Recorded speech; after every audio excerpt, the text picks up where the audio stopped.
The golden sun dipped low over Jackson Heights, casting a soft amber glow across the city's skyline. Laughter echoed from boutique storefronts while polished cars zipped down the main boulevard. People in designer clothes clutched branded shopping bags, hurrying past without noticing the man walking slowly in worn-out sneakers, a faded denim shirt, and pants too big for his frame. His name was Langston Wells. His beard was untrimmed, his face glistened with sweat, and his shoulders slumped with exhaustion. As he approached the entrance of the opulent Empire Crest Hotel, people stared. Some wrinkled their noses. Others whispered behind manicured hands. Langston stepped through the glass doors into a world of gold chandeliers and marble floors. Soothing melody played in the background. Guests moved elegantly in suits and gowns, draped in diamonds and drowning in perfume. But as Langston entered, the room fell silent. A sharply dressed manager in a tailored burgundy suit approached with a scowl. His name tag read, Mr. Preston Carrington. "Excuse me, sir," he said, his tone dripping with contempt. "This establishment is for registered guests." Langston met his gaze without flinching. "I'd like to book a room for the night." Preston's eyebrows shot up. "A room here?" He scoffed loudly. "Sir, this is a 5-star hotel. The cheapest suite costs more than what you probably make in a year." "I know," Langston replied calmly. "I can pay." Preston's laugh echoed across the lobby, drawing curious glances. "You? Pay?" He sneered, stepping closer. "You must have stolen that money if you even have it. You think we're just letting any vagrant walk in here and sleep next to CEOs and celebrities?" Behind him, 2 receptionists chuckled. A bellboy whispered something rude. Langston's smile faded. He didn't argue. He looked around the grand hall one last time, aimed at the mirrors, the chandeliers, the people so proud of their wealth, and turned to leave. Preston's voice trailed behind him. "Walk out, or I'll have you removed." Langston walked out into the cool evening air, silent and heavy-hearted. The wind brushed his face like a small comfort. Just then, a soft voice called from behind. "Sir?" "Wait." Langston turned. Young black woman in a hotel cleaner's uniform stood near the side exit, holding a small tote bag. Her cornrows were neatly braided back, and her deep brown eyes held both weariness and warmth. Her name was Zariah Monroe. "I saw what they did," she said gently. "That wasn't right. Are you okay?" Langston blinked. "You work here?" Zariah nodded. "For now, but not for long. This place doesn't treat folks like us with any kind of respect." Langston gave a tired smile. "Seems like they treat anyone who doesn't look rich like garbage." She looked at him closely. "Do you have anywhere to sleep tonight?" He shook his head. "I'll figure something out." Zariah bit her lip. "My place is small, but it's safe. My mama's real sick and I take care of her. It's just the 2 of us, but we've got a mat and you won't be out on the street." Langston stared at her, stunned. This girl had nothing, yet she offered him kindness without hesitation. "What's your name?" he asked. "Zariah," she replied with a small smile. "My mama said she named me that because it means light. She told me I'd bring light to someone one day." Langston exhaled slowly. "Thank you, Zariah." Together they walked down the darkening street, away from luxury and judgment, toward the part of town where porch lights flickered and children played on cracked sidewalks. Zariah's home was a modest brick 2-room house worn by time but filled with love. Inside, an elderly woman lay on a mattress coughing softly. Zariah knelt beside her. "Mama, this is a friend. He just needs a place to rest." The woman gave a faint smile. "Anyone Zariah trusts is welcome." Zariah served him a plate of rice and beans. He ate quietly, savoring every bite, not because it was fancy, but because it was shared with kindness. Later, she laid out a mat for him in the corner. As Langston lay down, he looked around the simple room. There were no chandeliers, no velvet, curtains, no polished marble floors. But there was peace. There was warmth. He closed his eyes and whispered into the quiet night, Tonight, I met an angel in a cleaner's uniform. As dawn broke over Eastwood Terrace, soft golden light filtered through a cracked window, casting a warm glow across the small living room. The chirping of birds greeted the morning, and Langston Wells stirred gently on the mat Zariah Monroe had laid out for him the night before. He sat up, blinking at the peaceful silence. For the first time in many nights, he had slept without fear, without noise, without judgment. Outside, Zariah stood beside a small clay stove, stoking a modest fire and stirring a pot with quiet focus. She wore a faded t-shirt and a patterned wrapper tied around her waist. Despite the simplicity, she moved with grace and purpose. Langston stepped out onto the little porch and took in the scent of boiling cornmeal. "Good morning," Zariah said, with a gentle smile. "Good morning, Zariah," he replied, rubbing his eyes. "Thank you again. I've never been treated this kindly by a stranger." "We don't have much," she said, pouring some pap into a bowl. "But kindness doesn't cost anything." Langston sat on a stool beside her. "You live here alone with your mom?" Zariah nodded. "Yeah. My dad passed when I was 12. He drove buses. After that, it was just me and Mama. She's been sick for 3 years, kidney issues.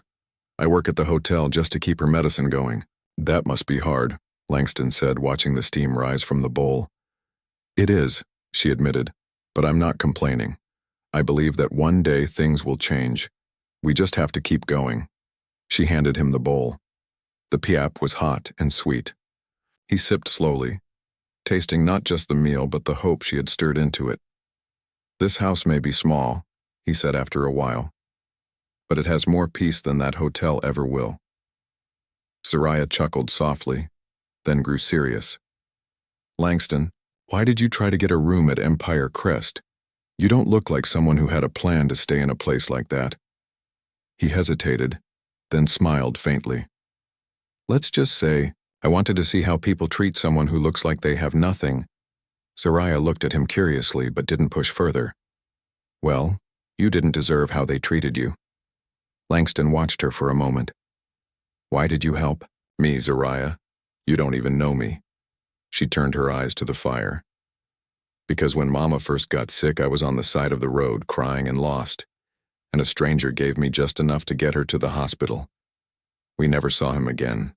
Since then, I promised myself I'd help whoever I could, even if I didn't have much." Langston felt his chest tighten. This girl had lived through pain, and yet her heart was wide open. "What's your dream?" he asked softly. Zariah didn't hesitate. "To be a nurse. I want to help people the way someone once helped me. But I couldn't finish school. I had to work." Langston studied her face. She didn't carry bitterness, no trace of resentment, just a quiet strength that humbled him. He had met millionaires who couldn't match the dignity in this girl's spirit. After they finished breakfast, Langston stood slowly. "I should go," he said. Zariah looked at him surprised. "Where will you go?" "I've got a few things to handle, but I promise I'll come back." "You've shown me more love in one night than that entire hotel did in all its luxury." She smiled, though there was uncertainty in her eyes. "I hope you find what you're looking for." Langston paused. "I already did."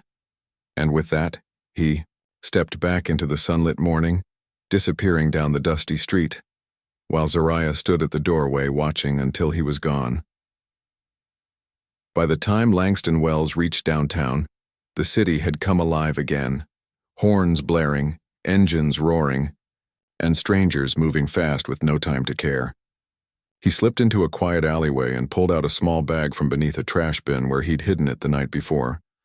Inside were the clothes that reflected who he truly was. He changed quickly, trading the dusty shirt and old shoes for a tailored charcoal suit, polished Oxfords, and a silver watch that gleamed beneath the rising sun. The scruffy man who was turned away from a hotel hours ago had vanished. Now he was the billionaire CEO of Wells Dynasty Holdings, owner of real estate, tech ventures, and luxury properties across the continent. His driver, a calm man named Elias, waited by the roadside in a sleek black SUV. Langston climbed in without a word, leaned back and exhaled deeply. As they pulled into the gated compound of his estate, a sprawling mansion lined with royal palms and white marble lions, staff rushed out to greet him. His assistant, a bright young woman named Tasha, ran toward the vehicle, worry etched on her face. "Sir, you've been gone since yesterday. We were about to call security." Langston stepped out calmly. "I needed to see something, to understand. People again. I've been gone, but I've learned more in 24 hours than I have in years."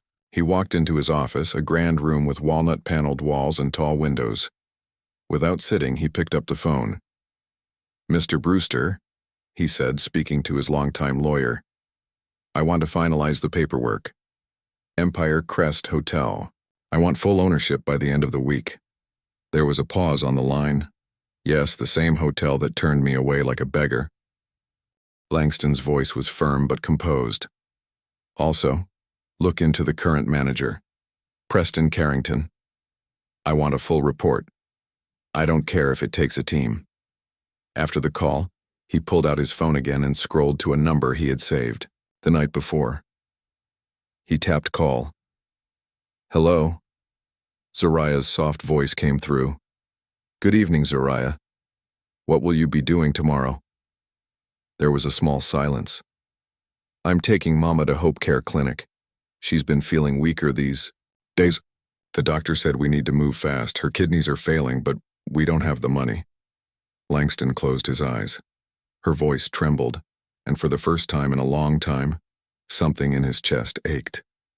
"Zoraya," he said gently, "please don't cry, don't be afraid. I believe God sends people for a reason. Just trust Mama will not die." She sniffled quietly. "Amen. Thank you. You always know what to say." Langston smiled into the phone. "That's because I've met someone strong, someone I admire, someone I like." Zoraya chuckled shyly. "I like you too, but just as a friend." Langston laughed, the sound rich and joyful. "That's a start. At least you like me." The next morning, Zoraya Monroe held her mother's frail hand as they arrived at Hope Care Medical Center. Her heart pounded with fear, not just for what the doctor might say, but for what they couldn't afford. Inside, the waiting room was quiet, filled with the sterile smell of antiseptic and the soft buzz of a wall-mounted television playing health news. Zoraya's mother, Mama Gloria, sat silently, wrapped in a thin shawl, her skin pale and her breathing shallow. Zoraya whispered prayers beneath her breath, clutching her purse. Inside it, barely enough money for another consultation, let alone surgery. Suddenly, the double doors swung open and Dr. Omari, their usual physician, stepped into the room, with a smile so wide it startled her. "Zoraya," he called, waving them in. Come, I have good news." Zoraya blinked. "Good news?" Once inside the consultation room, Dr. Omari pulled out a clipboard, his grin not fading. "Just before you arrived, we received a payment. A full payment. Everything. The surgery, post-op care, medications, even a specialist team. It's all covered." Zoraya's mouth dropped. "What?" "It came through an anonymous donation. No name, no trace, just a note that said, 'Be thankful to God.'" She staggered back a step, her hands flying to her head. "You're serious?" "Dead serious," the doctor replied, nodding. "Your mother is going to be okay. We're prepping her for surgery this week." Mama Gloria, sitting on the edge of the hospital bed, weakly reached out and touched her daughter's hand. "Zoraya," she whispered, voice trembling. "God has remembered us." Zoraya dropped to her knees beside the bed, weeping openly. "Yes, Mama, He has." Outside the clinic, beneath the warm morning sun, Zoraya stepped into a quiet corner and pulled out her phone. She dialed quickly. "Hello?" Langston's voice answered. "Mr. Langston," she said, laughing through tears. "I think you're some kind of prophet." Langston chuckled softly. "Why do you say that?" "Someone just paid for everything. The surgery, the care, everything. Just like you said. It happened minutes before we arrived." There was a pause on the line. Langston's smile grew, his voice steady. "Didn't I tell you not to worry? I told you. God sends help." "You were right." Soraya said, her laughter bursting through her relief.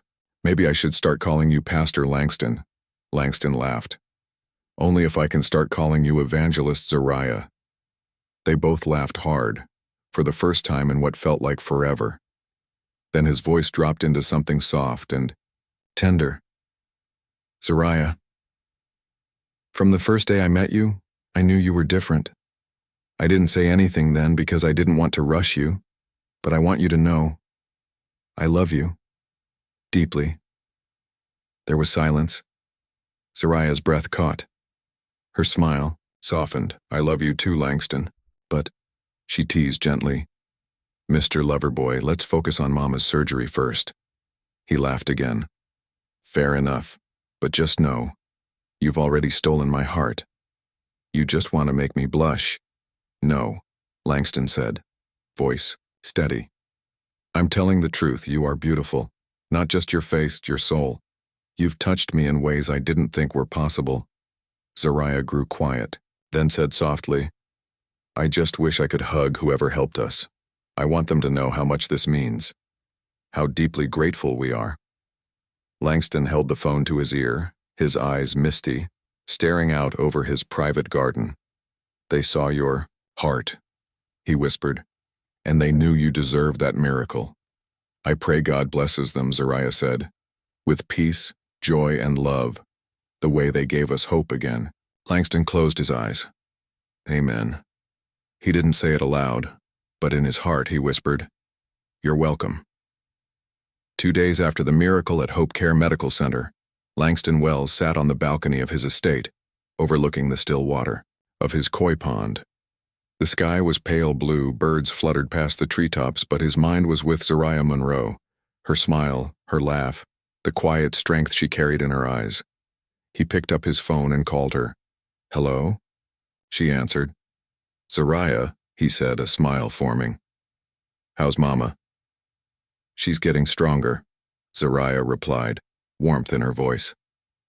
They say she might be discharged in a few days. That's wonderful, he said. You've done everything right. You've been her warrior. Soraya laughed softly. Not without help. Langston paused. Soraya, I meant what I said. I love you. That's not just sweet words. That's my truth. There was silence, then her voice came, soft but steady. I love you too, Langston. But my heart is cautious. We've come from 2 different worlds. Langston nodded, even though she couldn't see him. Then let's build our own world. Together. Just as their conversation ended, the wind shifted. A storm wasn't far. In a cramped apartment across town, Linda King, the ex-receptionist of Empire Crest Hotel, sat on a stained mattress, furiously scrolling through social media. Picture after picture of Langston and Soraya flooded her feed. Headlines, blog posts, whispers of a fairy tale romance. Her lips curled in disgust. That poor dusty girl? With him? Across from her, Preston Carrington, the recently fired manager, paced the room with clenched fists. He set me up, made me a joke in front of everyone. Linda snapped her gum and sat up straighter. We need to destroy whatever they have. Preston raised an eyebrow. How? She grinned wickedly. I have Natasha's number. Natasha Dubois, daughter of Senator Dubois, lounged by the pool at her estate, sipping iced tea and scrolling through her phone. When her screen lit up with an unknown number, she answered lazily, Hello? Natasha? It's Linda. I used to work at Empire Crest. I'm listening, Natasha said, unimpressed. I have news about Langston. He's planning to marry a hotel cleaner. There was a long pause on the line. Then came a cold, sharp laugh. A cleaner? Natasha repeated with venom. That man was supposed to be mine. Linda smirked. Well, he's not yours yet, but maybe with a little help, we can remind him who he belongs to. The very next morning, Langston was seated in his glass-walled office, flipping through reports when his assistant buzzed in. Sir, someone's here to see you. Who? He asked, not looking up. Miss Natasha Dubois. He froze. Before he could, Respond, the door swung open. Natasha strutted in like she owned the building, wearing stilettos sharp enough to cut concrete, and an attitude just as dangerous. "So," she said, tossing her designer handbag on a chair. "It's true." Langston stood slowly. "What are you doing here?" "You're embarrassing me," she said sharply. "You're throwing away everything for some nobody." Langston crossed his arms. "We ended 5 months ago, Natasha. I told you it was over." Natasha's eyes flared. "You don't just leave someone like me for a hotel maid." "She's not just a maid," he said, voice firm. "She's the kindest soul I've ever met." "She's beneath you," Natasha snapped. "She'll embarrass you. People will laugh." "I don't care what people say," Langston cut in. "I care about my peace, and Zariah gives me peace." Tears formed in Natasha's eyes, but she refused to let them fall. "You're making a mistake." "No," he said quietly but with power. "I made the mistake of staying with you too long." She picked up her bag, turned on her heels, and stormed out without another word. Langston stood there silent, then picked up his phone and called Zariah. "Hey," she answered, breathless. "Guess who just stormed into my office?" "Don't tell me." "Natasha." Zariah sighed. "What did she want?" "She still thinks I'm hers." "And what did you tell her?" Langston smiled. "That I already belonged to someone else." There was a long pause. "Thank you, Langston," she said quietly, "for standing up for me." "I will always stand by you, my queen," he replied. "You're the only woman I want." Zariah smiled on the other end, tears rising in her eyes. "Don't make me cry in the middle of the day," she whispered. "I'll wipe your tears with kisses later," he teased. She laughed. "You're not serious." "I've never been more serious in my life." A week later, the day had finally come. Langston Wells stood before the mirror in his master suite, adjusting the gold cufflinks on his silk shirt. His jet black suit fit perfectly. He looked every bit the man he was born to be. Powerful, wealthy, but today, purposeful. He stepped into his luxury SUV, and with a calm breath, instructed Elias, "Take me back to Empire Crest." As they arrived at the hotel, staff members bustled in and out like always, greeting guests with polished smiles and empty words. None of them recognized the man walking in through the glass doors with steady, confident steps, the same man they once turned away.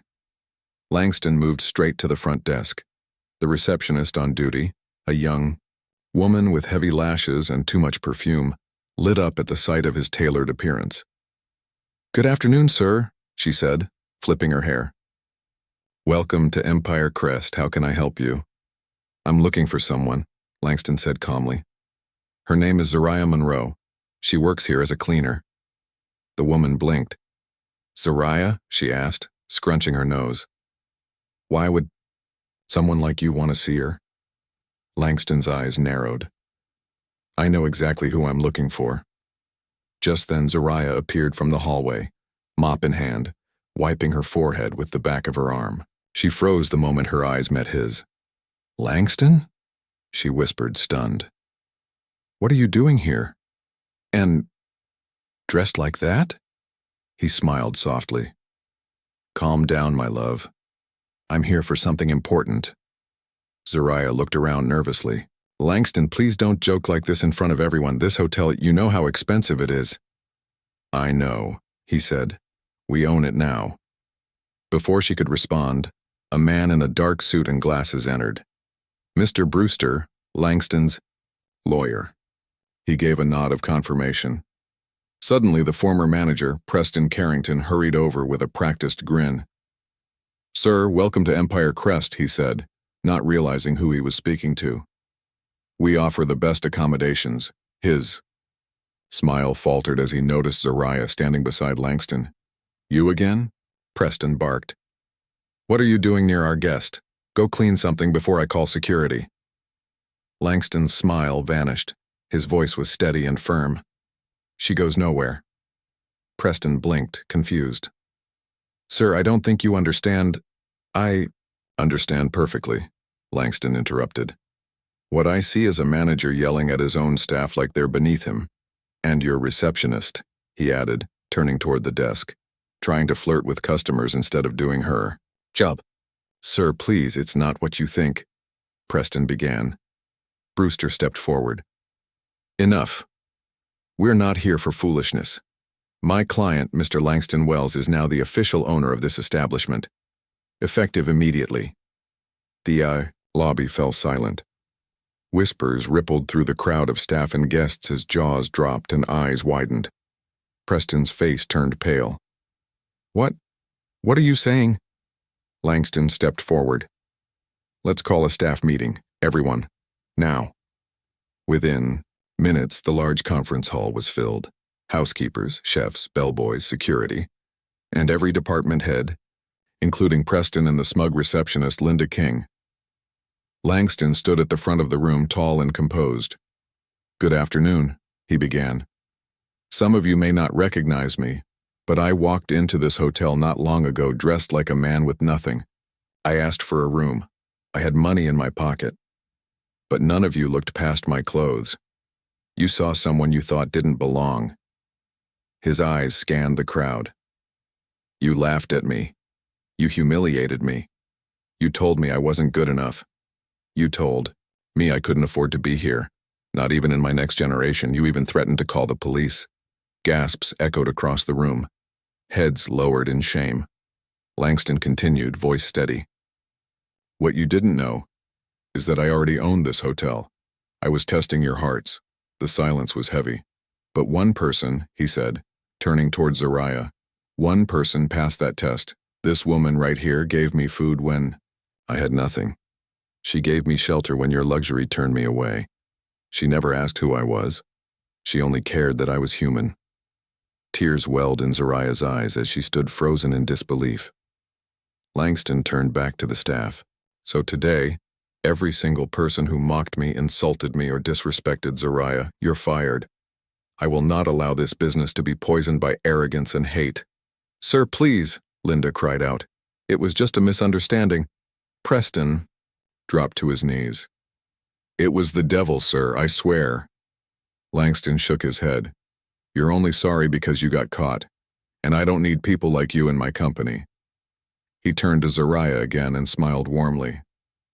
Now, to you, my love, I have a surprise. Zariah looked at him, heart pounding. Langston stepped closer, pulled out a folder, and handed it to her. From this day forward, you are the new general manager of Empire Crest Hotel. Gasps filled the room again. The position comes with a furnished home, a car, and full scholarship if you ever wish to return to school. Zariah's hands trembled as she opened the folder. Oh my God. Langston held her hand and said gently, You gave kindness when you had nothing. Today I give you everything I have, because you deserve it. Some staff members clapped. Others cried, and Zariah? She simply covered her mouth and whispered, Thank you, God. Langston leaned in and whispered, I told you. Angels walk among us, and you, Zariah, are one of them. Days passed in a blur. Zariah Monroe adjusted quickly to her new position as general manager of Empire Crest. The uniform changed, the respect changed, but she didn't. She still greeted the janitors with warmth. She still brought her mother's herbs to the kitchen staff. She still stayed late when the front desk got overwhelmed. The only thing that truly changed was her world. And Langston Wells was at the center of it. He watched her blossom with pride. One bright Saturday afternoon, Langston pulled up outside Zariah's apartment with his driver. But this time, he wasn't there for a hotel inspection or a date. He was taking her home to meet his parents. Zariah wore a simple knee-length dress in soft lavender and flat shoes.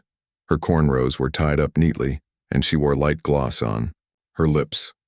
She was nervous, but her mother's whispered blessing still rang in her ears. Go with your head high, daughter. You are enough.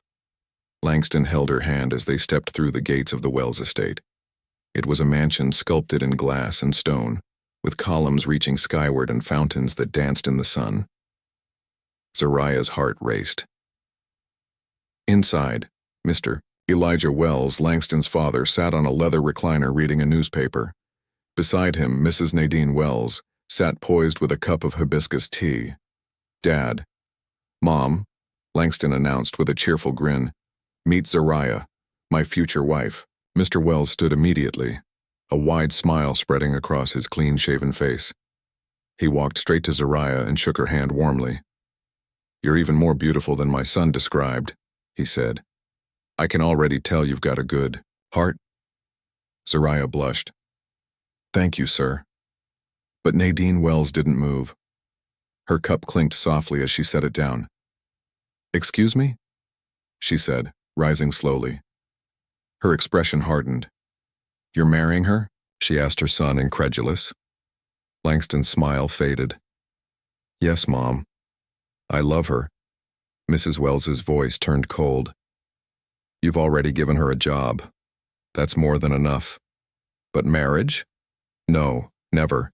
She's not our kind. She's not in our class." Zariah's heart sank. Langston's father stepped closer to her. "I don't support this, Nadine," he said firmly. "I never liked that senator's daughter you pushed on him. Zariah is real. I like her. She's not suitable," Nadine snapped. "Langston, you were promised to Carmen Dubois, the senator's daughter. That is your level." Langston stared straight at his mother. His voice was calm, but steel-lined.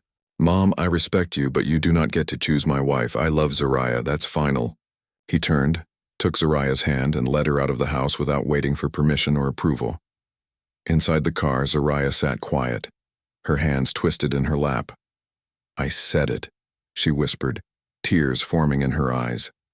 "I said it wouldn't work. I'm not in your class, Langston. We're from different worlds." Langston stopped the car at a red light, turned to face her, and took her hands. "Zariah," he said gently, "don't ever say that again. Don't let anyone, especially not my mother, make you feel small." He wiped the tear rolling down her cheek. "I love you. Not for your position, not for your past, but for your soul. You make me better. I will never leave you. Ever." Zariah sniffled, nodded, and gave him a shy, watery smile. "Smile for your king?" he whispered. She smiled. "Now that's what I like to see," he said, starting the car again. "Where are we going now?" she asked, still recovering. Langston grinned. "We're going shopping. I'm taking you to the best places in the city. Clothes, shoes, perfume, anything you want." Zariah gasped. "Langston, you're not serious." "I'm very serious," he said proudly. "You're my queen, and from now on you'll be treated like one." As the car drove into the city, laughter returned. Her hand rested in his, and in that moment nothing else mattered. Not status, not rejection, not fear. Only love. 3 days passed since Zariah had stepped foot in the Wells estate, and every second of it still echoed in her mind. She had faced stares, silence, and a mother who saw her as nothing more than the help. But she had also seen Langston's unwavering love, and she held on to that like breath. It was early evening when there was a knock at the door of her new home, the one Langston had gifted her after appointing her general manager. Zariah was in the kitchen helping her mother with some tea. She opened the door and froze. Standing there in a long silk coat, dark sunglasses, and heels that clacked like gunshots was Mrs. Nadine Wells. Behind her were 2 towering bodyguards in black suits. Zariah's breath hitched. "Good evening, ma'am." Mrs. Wells didn't respond. She walked in like she owned the place, her nose crinkling at the modest decor. She turned and placed a thick white envelope on the center table. "I came to talk," she said flatly, "so let me get straight to the point." Zariah stood rooted. Her mother peeked from the back room listening. "I don't want you to marry my son." The words stung like cold water in the face. Mrs. Wells pushed the envelope closer. "There's 50 million naira in there. That's just the beginning. If you walk away from Langston, you can have it all. I'll buy you a house anywhere in the world. You'll never work a day as a cleaner again. You'll never worry about medicine, food, or rent." Zariah stared at the money. Her heart raced. It was more money than she'd ever seen, the answer to every financial fear she'd ever carried. But slowly, Tears filled her eyes. She looked up at Mrs. Wells. Her voice shook, but it didn't break. "Ma'am, I love your son. He's my world. I won't leave him. Not for money, not for a house, not even for the whole world. If you want me to go," she added, "you'll have to hear it from his own lips. But until then, nothing will move me." Mrs. Wells's face twisted in disbelief.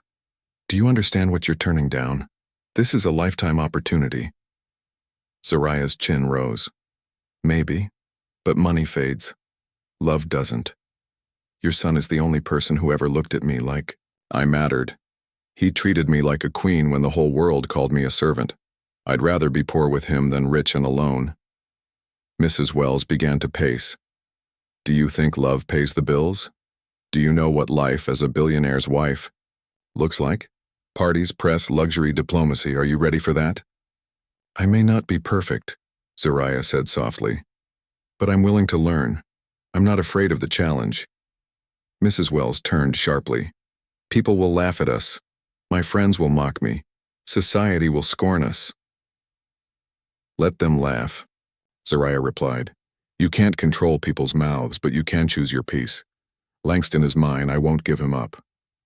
There was a long silence. Mrs. Wells stared at her. This girl with trembling hands but unshakable faith. "Take the money," she said one last time, quieter now. "I'm begging you. Please." Zariah's eyes welled up, but her voice was calm. "No. And I'm begging you too. Please don't break his heart. If he tells me he doesn't love me, I'll walk away without hesitation. But until then, I stay." Mrs. Wells sighed. Long, sharp, bitter. "You're as stubborn as he is," she snapped, grabbing the envelope and her purse. Then she turned and stormed out, heels clicking with finality as the door slammed shut behind. Her Zariah stood there in silence, heart racing. Then she slowly sat down, hands shaking. She looked up toward the ceiling and whispered, "God, please, let love win." Minutes later, her phone rang.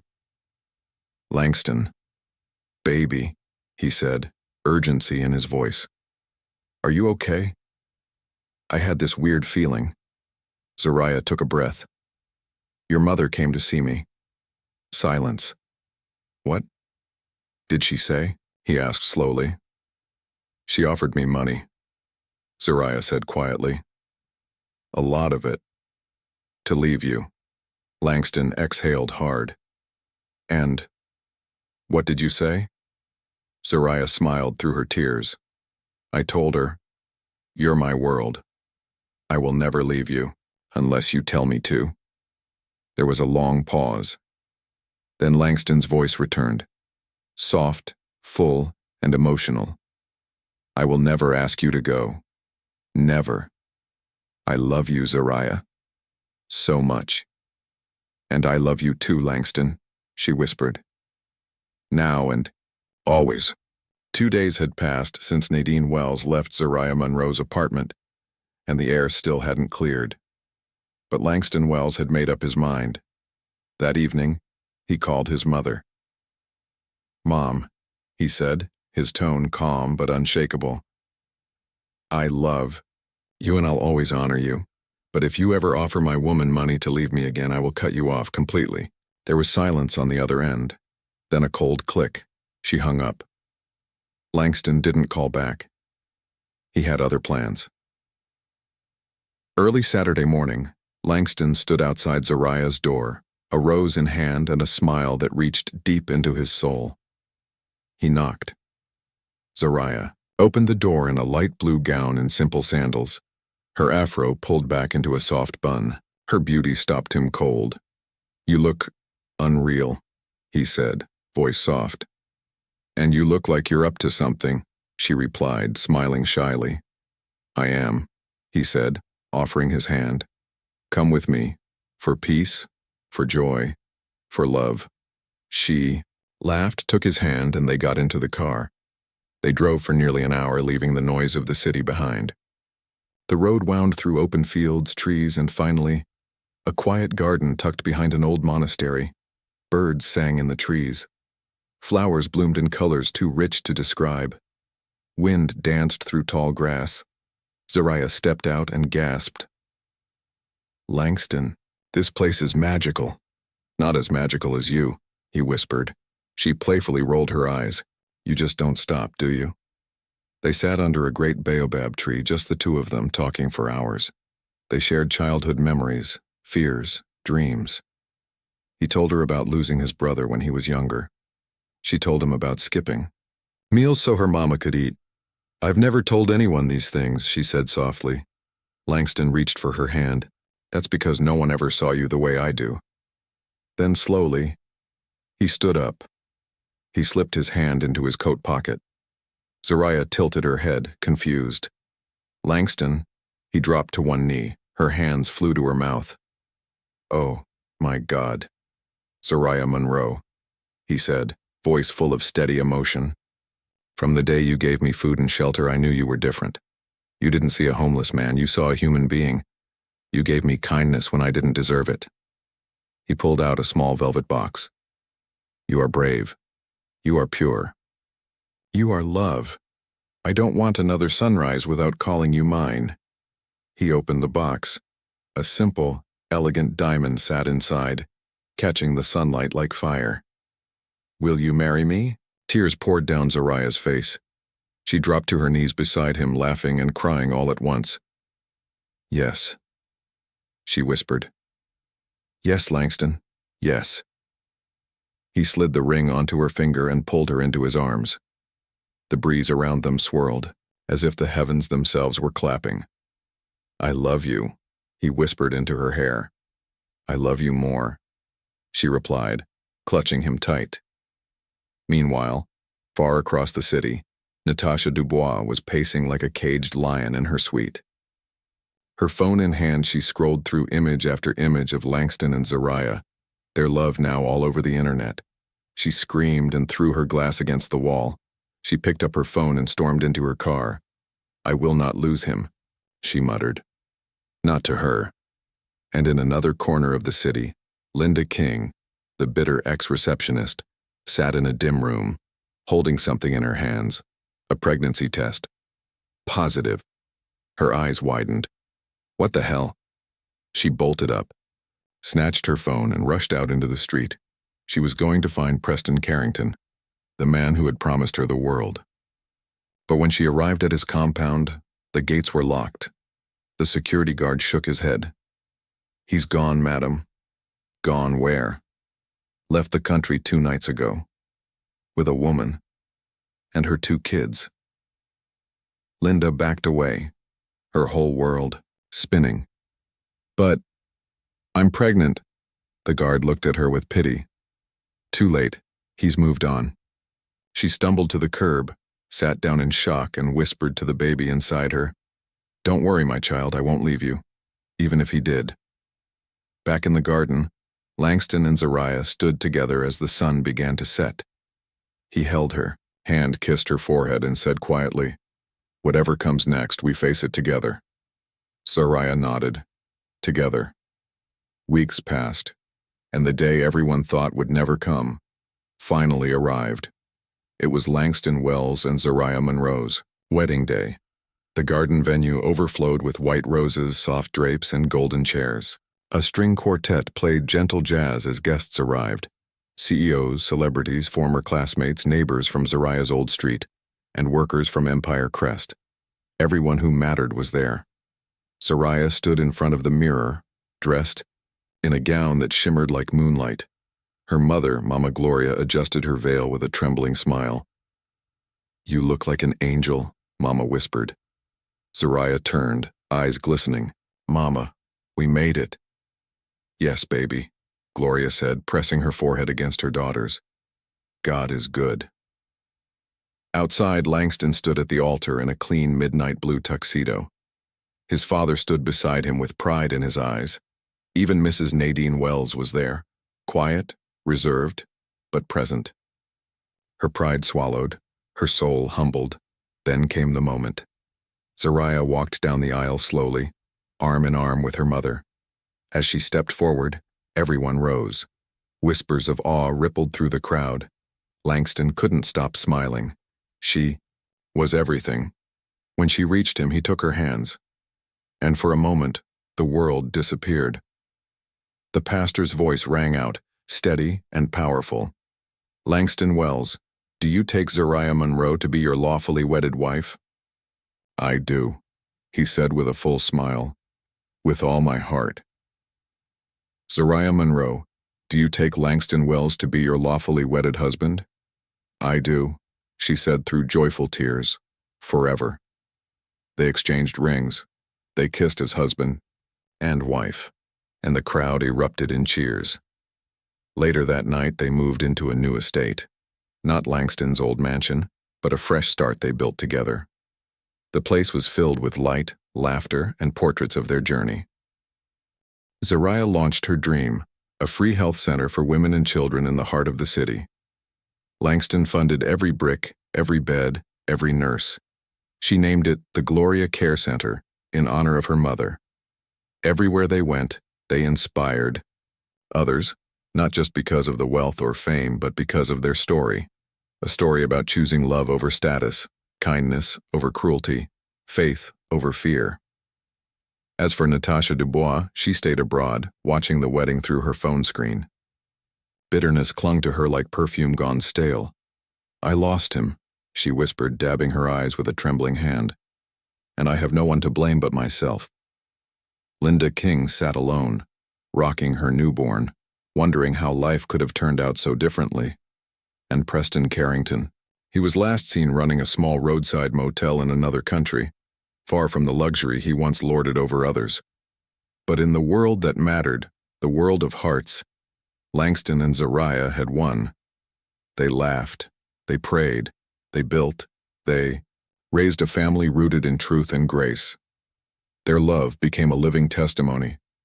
Never look down on anyone, because the very person you overlook today might be the one God uses to lift you tomorrow.